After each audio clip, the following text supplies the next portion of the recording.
Shalom, shalom, bonsoir. Bonsoir chez vous. Bonsoir et bienvenue dans Parole Créatrice. Bienvenue Facebook, bienvenue. Ce soir, on a un live spécial. On va faire un autre live sur TikTok. Donc, voilà, on est en train d'essayer pour voir si ça marche aussi de l'autre côté. Je disais que bonsoir, bonsoir partout d'où vous nous suivez. Bienvenue, bienvenue, bienvenue,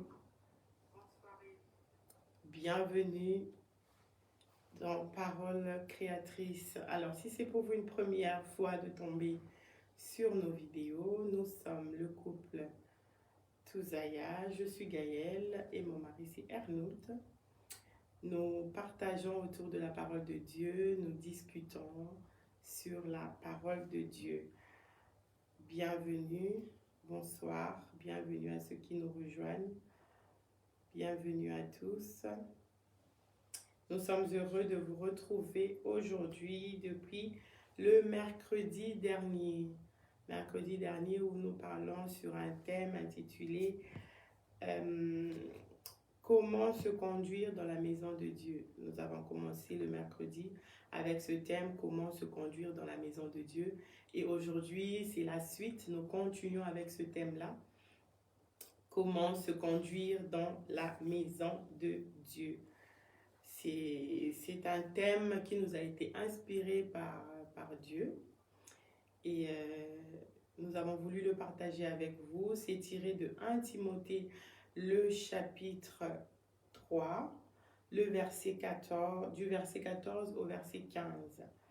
Donc, le thème que nous exploitons est tiré de 1 Timothée, le chapitre 3, du verset 14 à 15, qui n'est autre qu'une lettre que l'apôtre Paul écrit à son fils de la foi, donc Timothée.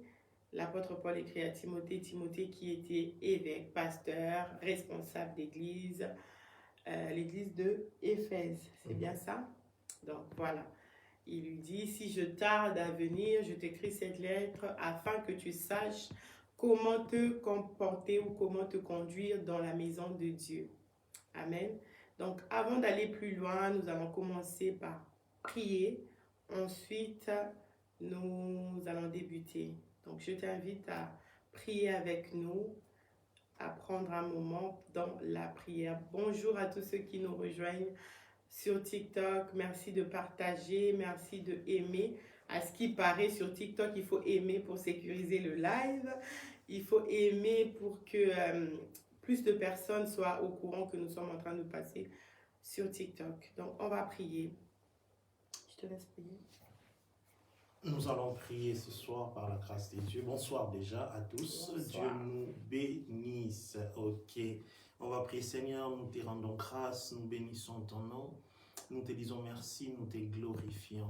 Sois élevé, sois béni, sois glorifié pour ce soir. Merci pour ces instants que tu nous donnes de pouvoir partager, discuter mieux, Seigneur notre Dieu, avec nos bien-aimés sur ce grand thème, cette série, sur comment se conduire dans la maison de Dieu. Nous prions d'être assistés par le Saint-Esprit. Nous prions, Seigneur, la sagesse divine, que cette sagesse soit à notre portée ce soir encore une fois, de sorte que nous puissions être juste le canot des instruments qui vont, Père éternel, bénir des vies. Encore une fois ce soir, par ta grâce, dans le nom de Jésus, ainsi nous avons prié. Amen. Amen, amen, amen. Comment se conduire dans la maison de Dieu? Comment se C'est mon conduire dans la maison de Dieu. Comment se se conduire dans la conduire maison de Dieu? dans la maison de Dieu. Bienvenue TikTok. Oh, merci ma soeur de aimer le live. C'est très loin, je ne peux pas lire vos commentaires, mais nous voyons vos likes, vraiment. Merci beaucoup. Alors, comment se conduire dans la maison de Dieu? Nous avons débuté la semaine dernière, ce que je disais tantôt. On a introduit notre sujet. Oui. Nous avons commencé par définir d'abord c'était quoi la maison de Dieu. Et tiré de ce même texte, l'apôtre Paul explique c'était quoi la maison de Dieu, la colonne, et l'appui de la vérité. Voilà, Voilà. la colonne et l'appui de la vérité. Tel est ce que l'apôtre Paul a défini. On peut déjà nous donner les textes. On peut nous donner déjà le texte. Excusez-nous, je vais devoir supprimer mon son, excusez-nous. Bienvenue TikTok. Oh TikTok, vous êtes trop fort là. Hein? Vous êtes trop bien. On ne fait plus le live sur Instagram. Nous faisons maintenant TikTok et Facebook. Parce que Instagram, je crois qu'il y a eu un problème. Je ne sais plus trop quoi. Instagram veut que nous puissions avoir un peu plus de 1000 abonnés pour passer en direct. D'accord. Et si vous voulez nous revoir en direct sur Instagram, vous savez ce qu'il faut faire. Ah oui. Mobilisez-vous.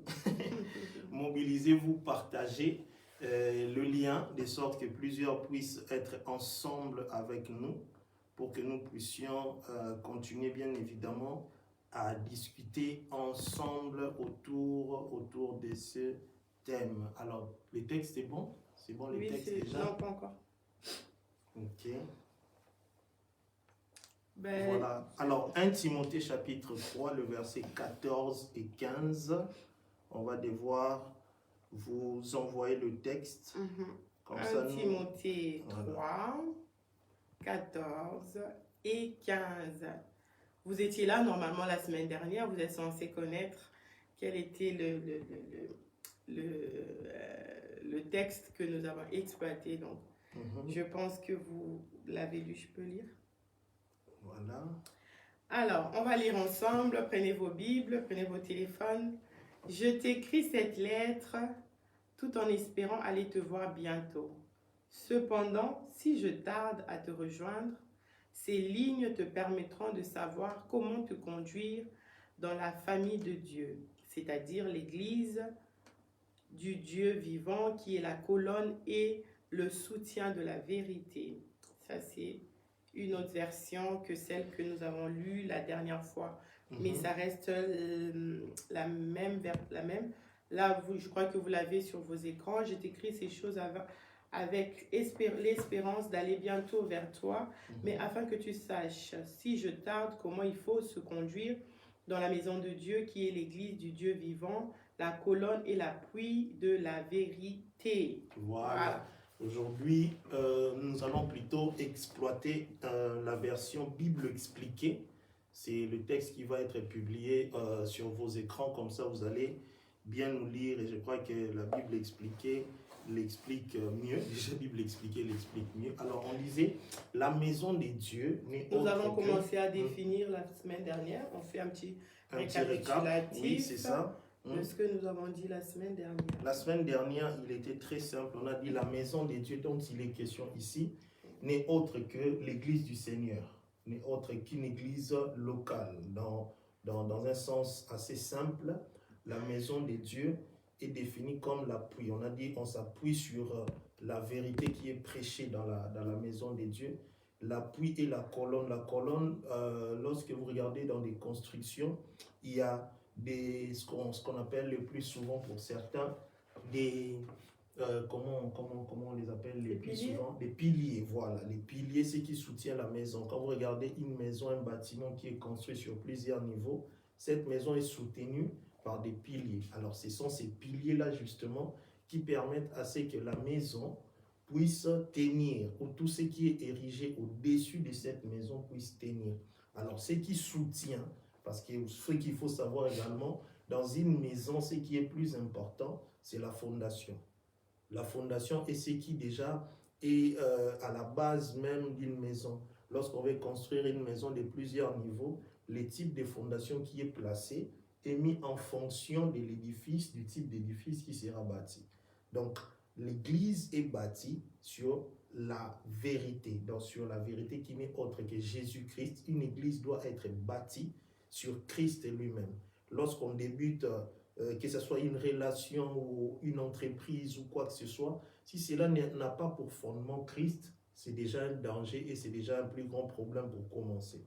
Donc voilà, pour débuter, on a défini l'église, plutôt la maison des dieux comme étant l'église du Seigneur, une église locale, parce que on parle ce soir très spécialement du type de dirigeant qu'il faut avoir au sein d'une église locale.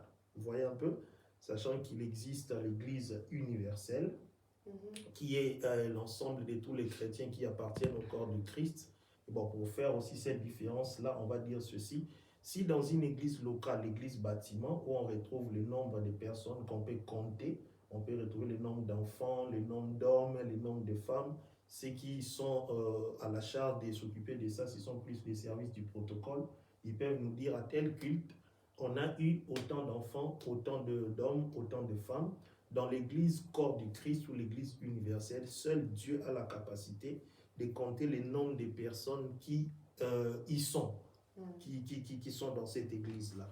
Donc voilà l'église dont on parle ce soir, très spécialement dont on parlera dans cette série. C'est l'église locale qui est là où un dirigeant est placé, les chrétiens s'y retrouvent, ainsi plusieurs activités se font. Donc voilà déjà pour démarrer. Alors, on a aussi dit que l'église était la maison de Dieu, là où Dieu habite, là où la gloire de Dieu réside, là où la présence de Dieu est. Nous allons à l'église, on ne fait pas tout et n'importe quoi parce que c'est sa maison.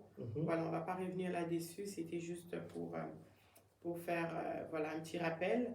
Et aujourd'hui, on a dit que on allait répondre à quelques questions qui nous avaient été posées dernièrement. Entre autres, est-ce qu'on peut utiliser nos téléphones pendant les cultes? Je crois que c'était comme ça la question. C'était ça la question. Est-ce qu'on peut utiliser les téléphones lors des cultes? Nous avons dit que ça dépend. Si la personne utilise dans le cadre, il est dans le multimédia, c'est lui qui est censé filmer, c'est lui qui est censé peut-être prendre des photos, comme on voit aujourd'hui. La personne avait même posé la question de savoir si c'était un péché. C'est ça.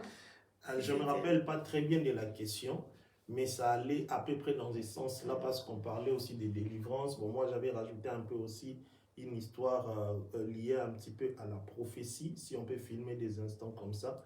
Alors, je pense vraiment, à mon humble avis, ce qu'il faut savoir sur ceci. Dans une église locale, lors d'un culte, seuls qui sont autorisés à filmer ces instants parce qu'il y a ceux qui suivent en distanciel, ceux qui ne sont pas en présentiel, ceux qui sont en distanciel, comme aujourd'hui, vous voyez, nous sommes ici, vous êtes dans vos maisons, vous êtes dans votre chambre, dans votre bureau, dans votre voiture, partout où vous vous retrouvez, vous nous suivez alors que nous sommes ici. Le multimédia aujourd'hui est un outil très important pour communiquer. Plusieurs d'ailleurs, serviteurs de Dieu, leur ministère, leur église, sont reconnus à cause des outils multimédia que nous utilisons à ces jours. Tu vois un peu? Et tous, je pense que nous serons d'accord avec le fait que nous sommes bénis par des messages qui sont prêchés à des milliers de kilomètres de nos demeures et nous sommes édifiés en rapport avec cela. Donc, l'outil multimédia aujourd'hui, je pense même si c'était à l'époque de Jésus, il l'aurait utilisé. Quelqu'un disait les lives de Jésus-Christ lui-même, je ne sais pas compter le nombre de milliards d'abonnés et puis des gens qui seront en direct pour suivre. Donc, je pense que c'est un outil puissant qu'on utilise pour propager la bonne nouvelle. Alors, si on en vient vraiment à la question, je pense, était très spécialement liée aux participants du culte. C'est-à-dire, je ne fais pas partie de l'équipe de médias d'une église, que j'appartienne à l'église ou que j'aille dans une autre église, mais dont je ne fais pas partie de l'équipe des médias. Alors, je n'ai normalement pas le droit